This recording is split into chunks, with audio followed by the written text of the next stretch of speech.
Alain, propos d'un Normand. Divorce. S'il y avait moins de mariages d'argent, et si l'on se mariait par sentiment, il y aurait moins de divorces. Ainsi parlent nos docteurs en morale, mais cela ne me paraît pas évident du tout. Les passions de l'amour, dès qu'elles sont un peu vives, troublent le jugement. Nous sommes ainsi bâtis que le désir et l'attente augmentent l'amour, et que nous jugeons toujours l'objet aimé d'après l'amour qu'il vous inspire. Il y a dans les pensées de l'amoureux une espèce de logique à l'envers, dont il sera toujours dupe, même si vous l'instruisez. Au lieu de dire d'une femme « elle est belle, donc je l'aime », l'amoureux se dit « je l'aime, donc elle est belle ». Ce petit raisonnement peut conduire à d'autres conclusions. Donc elle est bonne, donc elle est intelligente, donc elle est fidèle, donc elle s'habille bien. Toutes ces conclusions sont fondées non sur l'expérience, mais seulement sur la vivacité du désir. Et le désir lui-même, dès que la nature et les circonstances en ont seulement fait naître un petit commencement, le désir se nourrit de lui-même. L'attente fait toujours un peu battre le cœur, et l'amour en profite. Voilà pourquoi une beauté médiocre peut être aimée à la folie, si elle sait s'y prendre.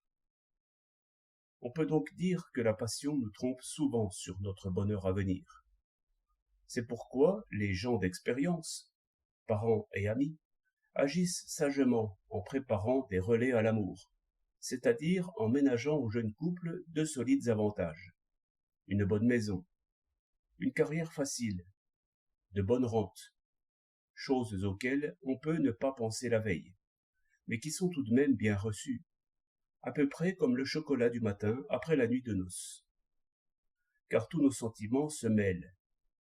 Comme la faim ou le froid aux pieds assombrissent l'humeur, ainsi la gêne, les soucis, les mécomptes, les échecs, tout cela peut réchauffer l'amour au premier moment, comme une douche. Mais si cela dure trop longtemps, il faut des âmes d'élite pour y résister. Il faudrait connaître les causes réelles des divorces et les conditions réelles des mariages, mais c'est presque impossible, car tous mentent de bonne foi. Tous vous diront qu'ils n'ont jamais aimé une femme, voulant dire par là qu'ils ne l'aiment plus. Tous expliqueront par des nuances de sentiments ce qui dépend peut-être de causes triviales, comme des dettes et une mauvaise cuisine. Quant à ceux qui ont vraiment intérêt à rester ensemble, même s'ils ne s'aiment pas beaucoup, je ne crois pas qu'ils divorcent. Il en est des ménages comme des peuples. Quand les affaires vont bien, tout s'arrange. 5 mars 1908.